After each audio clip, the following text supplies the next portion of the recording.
doesn't matter who it is. It doesn't matter what night. It doesn't matter what venue. Every night is a fight. And when you're not ready for that fight, and you're not ready to get involved in that fight, this is the outcome.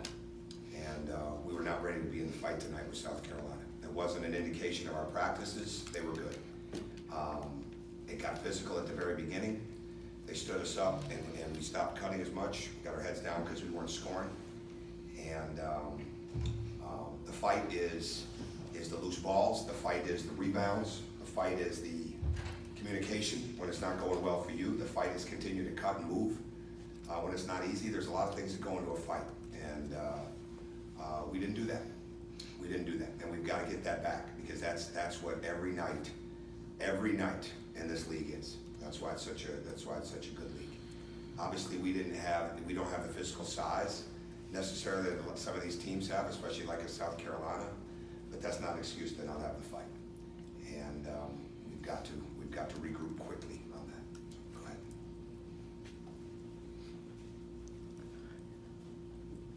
Yeah, Coach, I guess I'm just kind of wondering your philosophy on technical fouls. Sometimes it seems like when there's a really bad whistle going against a team, the coach will kind of unleash. There were some calls that looked on the replay screen like they were.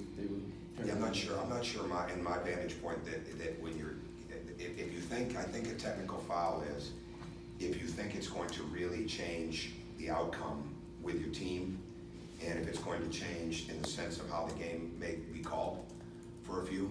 But when you're in a situation, I've never had anybody ask for that, by the way, 20 years as head coach, so that's a first. But bottom line is, I think you don't want to put your team in any dire straits. I've lost a game because I got a technical in the game and lost the game by 1. And those kind of things are not easy to live with when your team is fighting tooth and nail. If I thought something like that would have changed our demeanor tonight, that would be something that I'd consider, but that's not how I saw it. And I'm not, it just is what it is.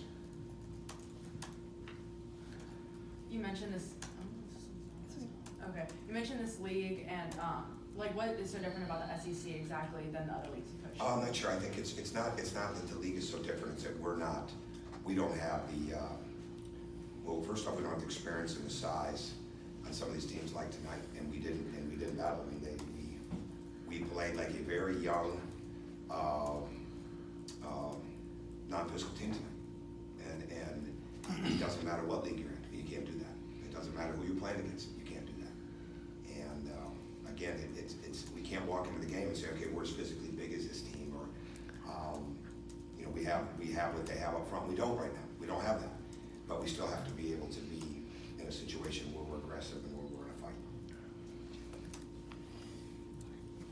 You discouraged tonight, Coach? Discouraged? No, disappointed. I don't really get discouraged. Disappointed because I want them to play. I'm disappointed for our fans. I'm disappointed in our effort.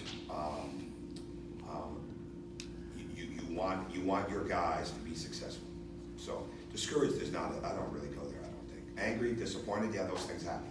But we've got to overcome it, right? Like we've got to overcome this lack of aggressiveness, because we've had it in some pretty good cases, and tonight we didn't have it. And we can't. This league, when somebody imposes their will on you, like they did tonight, you have to fight back. And we just didn't do a good enough job of that tonight. We cut it to 14, but we just didn't do a good enough job of that. What do you say about Jordan? Was his play something of a bright spot for you this night? Well, you know what? I think when you lose the game, 75-59, it's really probably tough with the bright spot thing. So I really can't give an answer on that one right now. You know, maybe I'll watch the film and I'll feel better. Not a bright spot. Coach, it's clear there's no passes tonight, but your team has played some pretty gut-wrenching defeats. I mean, sometimes is there anything to the psychology of bottoming out? Could be, but I mean, it didn't show up in the practices. Could be. Yeah, it could be. Well, we got to overcome that. We've had some very close losses. Is that what you mean? Yeah. Yeah, we've had some very close losses. And so, this is where we're not in a situation where it's going to be, I've said this before, we're not in a situation where it's one or two guys leading the way with the level of toughness, and it's not one or two guys leading the way with the level of leadership. So it has to be more collective. That's what it has to be. You know, if one or two guys can really, really springboard you in that direction, okay? Now you're moving forward. But when you don't have that, it's gotta become more collective, or you have what you have tonight. And so it's the same thing when you lose. You've gotta be able to overcome it. You've gotta be able to move forward. And that's what we have to continue. We are what we are right now in the sense of there's not anybody that you look out to, okay, they've been through some great wars and they know how to get through them and be successful. We don't have that right now, right? And that's just a fact, right? So we've got to be able to overcome it together. And I think that's why